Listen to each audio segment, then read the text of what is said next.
দেবাদিদেব প্ৰভু মহাদেৱ ভাৰতভূমিত অৱস্থিত বিভিন্ন শিৱধামৰ অন্যতম নাম বাবা বৈদ্যনাথ ধাম।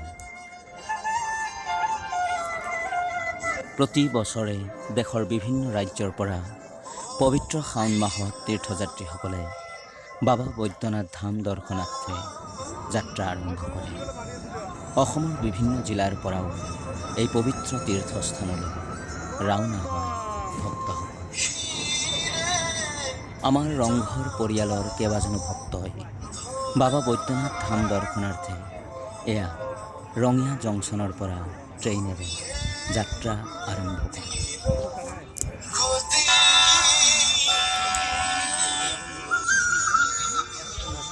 যাত্ৰাপথত ভক্তসকলে এনেকৈয়ে হাঁহি ধেমালিৰে গৈ বিহাৰৰ চুলতানগঞ্জ ষ্টেচনত নামে।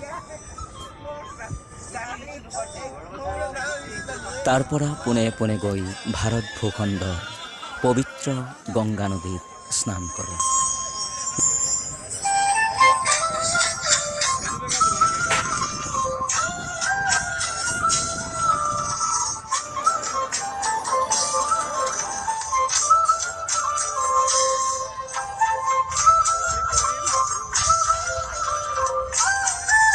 গংগা নদীৰ পৰা গংগা জল লৈ সংকল্প কৰি কান্ধত কাৱাৰ লৈ প্ৰায় 105 কিলোমিটাৰ দীঘলীয়া পথ পদযাত্ৰা আৰম্ভ কৰে বাবা বৈদ্যনাথ ধামলৈ।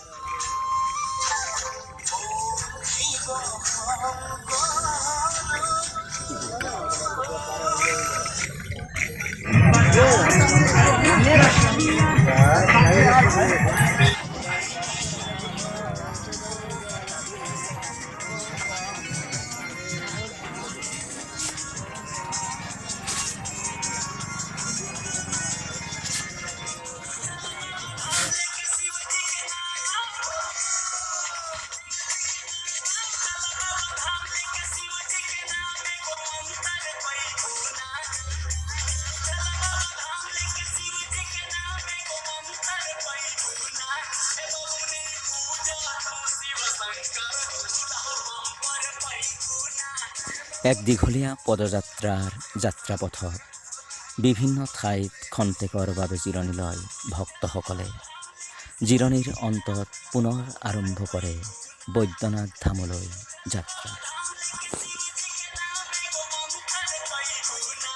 এই যাত্ৰাত পথৰ দাঁতিত থকা বিভিন্ন শিবিৰে শিবিৰে নিশাটো কটাই ভক্তসকলে ৰাতিপুৱা আৰম্ভ কৰে পুনৰ যাত্ৰা। লক্ষ্য একেটাই, বৈদ্যনাথ ধাম। দিনৰ দীঘলীয়া পদযাত্ৰা সামৰি ভক্তসকল উপস্থিত হয় ঝাৰখণ্ডৰ দেওঘৰ জিলাত অৱস্থিত বাবা বৈদ্যনাথ ধাম।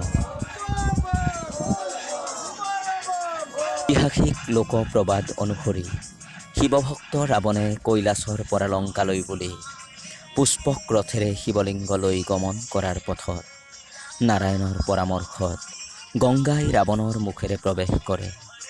তেতিয়াই ৰাৱণৰ প্ৰস্ৰাৱ লগাত সেই স্থানত ৰয় আৰু স্বয়ং নাৰায়ণে গৰখীয়াৰ ৰূপ লৈ গৰু চৰাই থাকে। ৰাৱণে তেওঁক উপায়বিহীন হৈ লিংগটো লৈ থাকিবলৈ কয়। গৰখীয়াৰূপী নাৰায়ণে লিংগ লয় আৰু ৰাৱণে প্ৰস্ৰাৱ কৰিবলৈ যাওঁতে তাত লিংগটো থৈ অন্তৰ্ধান হয়। লিংগ তাত সংস্থাপিত হয়। এয়াই হৈছে বৈদ্যনাথ ধামৰ মহৎ ঐতিহ্য। ভক্তসকলে বাবা বৈদ্যনাথ ধামত উপস্থিত হৈ শিৱগংগাত স্নান কৰি পুনৰ ব্ৰাহ্মণ পণ্ডিতৰ দ্বাৰা গংগাজল সংকল্প কৰি শাৰী পাতি শিৱলিংগত জল অৰ্পণ কৰে। বৈদ্যনাথ ধামত জল অৰ্পণ কৰাৰ পিছত ভক্তসকলে দেওঘৰৰ পৰা 60 কিলোমিটাৰ নিলগত অৱস্থিত বাসুকীনাথ ধামতো জল অৰ্পণ কৰে। লাখ লাখ ভক্তৰ সমাগমে পবিত্ৰ শাওণ মাহৰ প্ৰতিটো দিনেই যেন এক বুজাব নোৱাৰা অন্তহীন আনন্দ। অনাবিল পুলক ভক্তৰ এটাই মাত্ৰ অন্তৰৰ পৰা নিৰ্গত হোৱা শব্দ, বল বম বল বম বল বম।